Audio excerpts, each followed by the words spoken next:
আমরা সকলে জানি, সকলে বুঝি, মাই গিফট নেই, আমি বিশ্বাস করি এখানে যারা বসে আছেন, যারা মাইকের আওয়াজ শুনছেন, প্রত্যেকে মুমিন মুসলমান।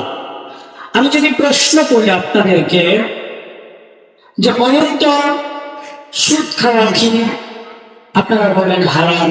ঘুষ খাওয়া কি হারাম। মানুষ হত্যা করা কি হারাম। জেনা ব্যভিচার করা কি হারাম। অন্যের জায়গা আত্মসাৎ করা কি হারাম। সবকিছুই জানেন আপনারা, তারপরে এই ধরনের কাজগুলো আমাদের সমাজে হয়ে থাকে। তার কারণটা কি? তার কারণটা হলো আল্লাহ তাআলার ভয়, জাহান্নামের ভয় আমাদের ভিতরে লাগে। যদি জাহান্নামের ভয় আমাদের ভিতরে থাকতো, তাহলে অবশ্যই আমরা যেহেতু জানি বুঝি আমরা এই পাপগুলো আমরা করতাম না। তো আল্লাহ চিন্তা করলো আল্লাহকে বই পড়ো। আমরা যদি আল্লাহকে বই পড়তাম, জাহান্নামের আগুনকে বই পড়তাম, তাহলে আমরা এই ধরনের পাপ আমরা আমাদের সমাজে হতো না। ছোট্ট একটি ওয়াকিয়া শুনে নেই। হযরত ফাতেমা রাদিয়াল্লাহু তাআলা আনহা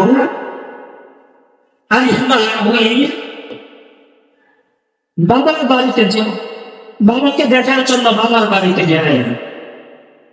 বুঝে থাকবে বলেন তো ওনার বাবাটাকে? হযরত মুহাম্মদ রাসূলুল্লাহ সাল্লাল্লাহু আলাইহি ওয়াসাল্লাম।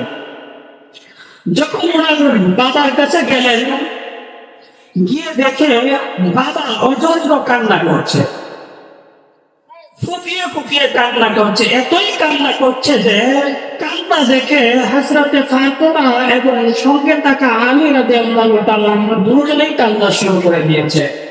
এবং অজস্র কান্না দেখে বলল, হে বাবা, আপনাকে কি কেউ কষ্ট দিয়েছে? আপনি কেন কান্না করছেন? তখন হযরত নবী করিম সাল্লাল্লাহু আলাইহি ওয়াসাল্লাম বলে, না গো মা, আমাকে কেউ কষ্ট দেয় নাই। আমি এখন এই জন্যই কান্না করেছি, আমি কিছুদিন আগে যে মেরাজ থেকে আসলাম, মেরাজে আল্লাহ তাআলা আমাকে জাহান্নাম জান্নাত জাহান্নাম ঘুরাইয়া দেখেছেন। আমি দেখে আসলাম জাহান্নামের ভয়াবহ অবস্থা দেখে আমার যখন জাহান্নামের কথা মনে হয়ে যায়, আমার উম্মত জাহান্নামে যে কত কষ্টে আছে আল্লাহ তাআলা আমাকে নমুনা দেখাইছে, ওগুলা দেখে আমার চোখের পানি এগুলো রাখতে পারি না। সেজন্য ওই কথা মনে হইলেই আমার চোখে পানি জর্জরায় চলে আসে। কান্নাগত অবস্থায় ফাতেমা জিজ্ঞাসা করেছে, তাহলে আপনি জাহান্নাম কেমন দেখেছেন? নবীজি বলেন, আমি যখন জাহান্নামে গেলাম, প্রথমে একজন মহিলাকে দেখলাম এবং ভয়ঙ্কর অবস্থায় জাহান্নামে পড়াচ্ছে। মহিলার চুলটা তাকে চুলের মধ্যে ঝুলাইয়া বাঁধা রাখা তাকে জাহান্নামের আগুনে ঝুলাইতেছে, এমন ভাবে ঝুলাইতেছে ভয়াবহ আগুনে জ্বলতেছে। আর তার মাথার আগুনটা, তার মাথাটা এমন ভাবে মাথার মধ্যে ফাঁক উঠতেছে যেন মনে হচ্ছে ফুটন্ত পানি যেরকম ভাবে গরম করলে ফাঁকা উঠলে যেভাবে টকটক করছে, জাহান্নামের আগুনের তীব্র আগুনের তেজে তার মাথার মগজগুলা এরকম ভাবে টকবক করছে। এই কথা যখন শুনলো, ফাতেমাও কান্না শুরু করে দিল। নবীজি বলল, আমি যখন আরেকটু সামনে গেলাম, গিয়ে দেখলাম একজন মহিলার জিহ্বাটা বের হয়ে রয়েছে, আর জিহ্বার মধ্যে জাহান্নামের বসি লাগাইয়া তাকে জাহান্নামের আগুনে ঝুলাইতেছে। এরকম ভয়াবহ শাস্তির কথা যখন শুনছে, তখন আলী রাদিয়াল্লাহু তাআলা আনহু আর ফাতেমা রাদিয়াল্লাহু তাআলা আনহুমা কান্নায় জর্জরিত হয়ে যাচ্ছে। নবীজি করিম বলেন, এরকম ভাবে যখন দেখলাম জিহ্বাটা বের হয়ে রয়েছে আর জিহ্বার মধ্যে বসে লাগাইয়া তাকে জাহান্নামের আগুনে ঝুলাইতেছে, আমি যখন আরেকটু সামনে গেলাম, আরেকটু সামনে গিয়ে দেখি একজন মহিলাকে তার পাগুলা বুকের সঙ্গে বেঁধে রেখে, হাতগুলা মাথার সঙ্গে বেঁধে রেখে জাহান্নামের আগুনে জ্বলাইতেছে।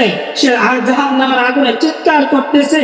আমি যখন আরেকটু সামনে গেলাম, আরেকটু সামনে গিয়ে দেখি এমন অবস্থা, একটি মহিলা হা করে রয়েছে আর তার মুখ দিয়ে জাহান্নামের আগুন ঢুকতেছে আর পিছনের রাস্তা দিয়ে বের হয়ে যাচ্ছে।